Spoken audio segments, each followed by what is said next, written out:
So how to stay in control with the project pipeline manager?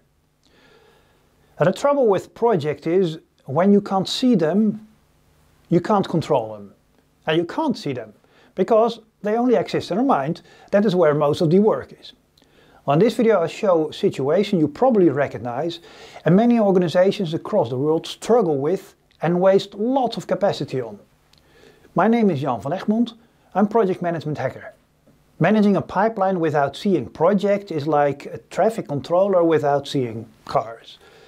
No wonder organizations get jammed. Projects get stuck, they slow down, they crash into each other and productivity drops. Well, this is the first example I share to show how to create overview and how to master everyday situations in project organizations. When you like to see more videos, more examples, then hit the like or subscribe button. Then I post more videos like this and it will help others like yourself to find this video as well. I hope you want to do that for me. This is a situation I like to discuss. There are many projects in progress and everybody is busy. Projects require a lot of management attention, they run into problems regularly, there's a lot of confusion, and it's not the most ideal circumstances to do projects.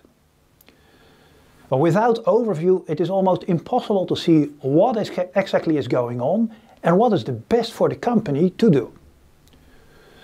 With this plan board, it is simple to see what is going on. The highlights are the red in column, 161%, and the purple project in the started column, 178%.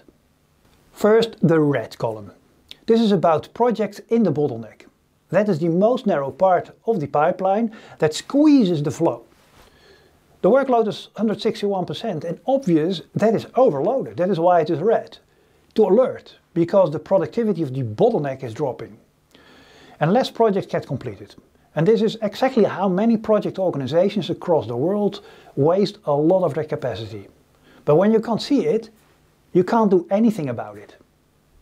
And what is going on with the purple project? We can see that when we take a closer look at the roadmap. The purple projects got started way too early. 178% is the workload for the bottleneck when the projects get there. And that is more than the bottleneck can handle. When you let this go, it will slow down the bottleneck even further, delaying all the projects in the pipeline.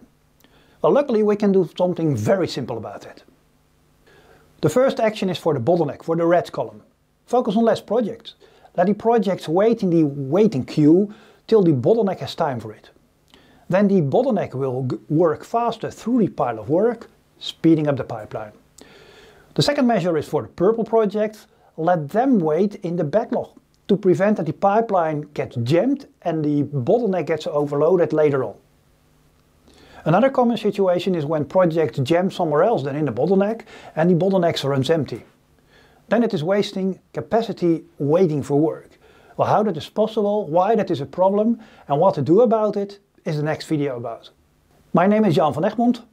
I'm Project Management Hacker because there are better ways that are easy to learn and easy to use. When you like this video, then hit the like button. And if you want to see more videos about project pipelines and project organizations, then follow me on LinkedIn and subscribe to my YouTube channel. And if you're ready to take the next step or help your clients with their pipeline, then contact me directly. Thanks for watching.